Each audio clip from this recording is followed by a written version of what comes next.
সকালে উঠে দুধ কর্নফ্লেক্স খেয়ে বেরিয়ে পড়েছিলাম। নিউ ইয়ারে সবাই কত না জায়গায় ঘুরতে যাচ্ছে, আর আমার এখন ঘুরতে যাওয়ার একটাই ঠিকানা। হ্যাঁ, আজকে চেকআপিং এর ডেট ছিল, তাই চলে এসেছিলাম ডক্টর চেকআপে। আর আজ ডক্টর এতটাই লেট হয়ে এসেছে যে বসে বসে বিরক্তি হয়ে যাচ্ছিলাম। তাই জন্য বসে বসে একটু ওখানে টিভি চলছিল বিনা সাউন্ডে, আমি ওখানে বসে বসে কার্টুন দেখছিলাম। আর ভাবছিলাম কখন হবে আর বাড়ি যাব, বড্ড খিদে পেয়ে গেছে। আর বাড়ি গিয়ে দেখি বাবা গঙ্গা থেকে এই মাছগুলো ধরে নিয়ে এসছে। আর এই দেখো, তোমাদের আগের দিন যে ধানগুলো দেখিয়েছিলাম ভেজানো ছিল, এগুলো বাবা আজকে নিয়ে যাবে। এগুলোর কল বেরিয়ে গেছে, এই ক্যারেটের মধ্যে ভরছে।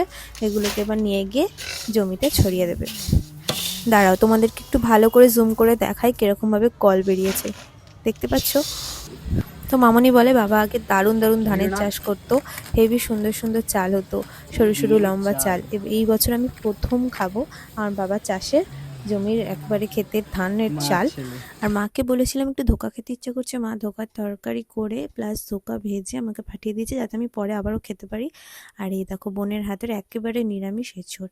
এই এঁচোড়টা আমার যে কি ভীষণ ভীষণ ভীষণ প্রিয় একটা জিনিস, কি বলবো। আর এই এঁচোড়ের তরকারিটা কিন্তু পুরোপুরি ঘিয়ে রান্না।